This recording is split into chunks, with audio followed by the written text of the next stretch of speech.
who are you in love with this week? Love is in the air, and you've got to you looked at the matchups, analyzed it. Who do you love? Last week we discussed, starting all of your players against the Dolphins and the Bengals. Well, now I want to add two more teams to that list: the Giants and the Cardinals. All teams rank in the bottom 5 in yards allowed. So I'm anybody facing those teams, I'm going to go after.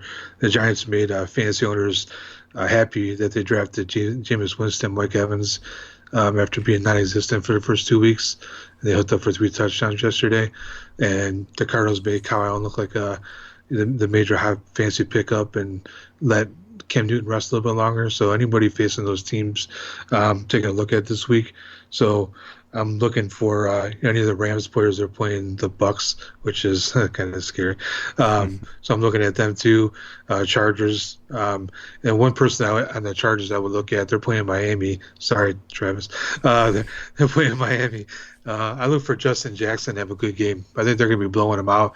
Justin Jackson's actually been rushing the ball very well so far this season. He hasn't got that many touches. But I think, being in a blowout game, I think he's going to rush the ball a lot in that game. So I would look for Justin Jackson. Yeah, I could see that for sure. And I've zeroed in on that Cardinals defense for the player that I love for Week 4, and that's Seattle Seahawks tight end Will Dissly. So at the rate they're going, the Arizona Cardinals defense is on pace to give up, are you ready for this? 1,696 yards and 21 touchdowns to tight ends alone. We talked about the success that T.J. Hawkinson had in Week 1 with 131 yards. They gave up 112 yards to Mark Andrews in Week 2, and they gave up 75 to Greg Olsen on Sunday and 2 touchdowns. After a slow start in Week 1, courtesy of a knee injury, Dissly caught 5 for 50 and 2 touchdowns against Pittsburgh and 6 for 62 and a touchdown Sunday against New Orleans. I love this matchup. I tried to negotiate a deal for Dissly in a league that I have Hunter Henry in. And even though Dissly was on the owner's bench that I was dealing with, the guy just wouldn't give him up. And so a savvy move, because this is a nice guy to have on your bench, and I'd start him this week over a lot of tight ends. Well, absolutely. Yeah, he's a great pickup to have this week. He has caught Russell Wilson's eyes, so you got to have him on your roster. Yeah, a great tight end to have. So we always ask, is it too early to panic? And to quote Denny Green, players are starting to be who we thought they were. So who are we panicking on now heading into Week 4? All right, so I'm gonna cheat a little bit here. I'm gonna pick actually 3 guys to panic on, all the same position. I'll try to make this brief.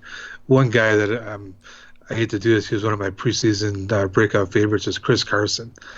The guy would not, keep onto the ball.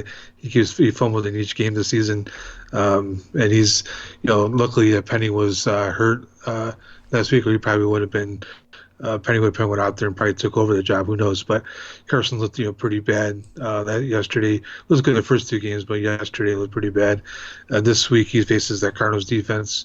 If he doesn't do well here and redeem himself, I think if Penny comes back, I think that could be a problem. I think the other part to pick up that we kind of failed to mention was C.J. Prosise. He actually got a lot of work, got more snaps than Carson. I know they were behind, but Prosise may be a guy that you want to pick up this week as well. James Conner, kind of mentioned a little bit about the Steelers' offense. He has not looked good so far this season. I know he's been hurt. He's averaging less than 3 yards a carry. He lost a crucial fumble.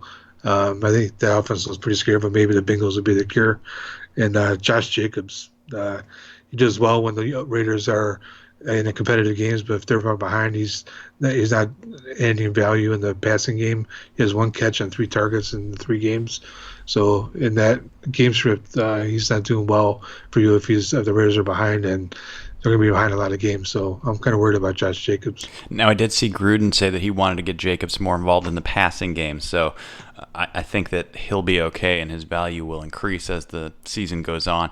Don't you have both Carson and Connor in the PFN Dynasty League?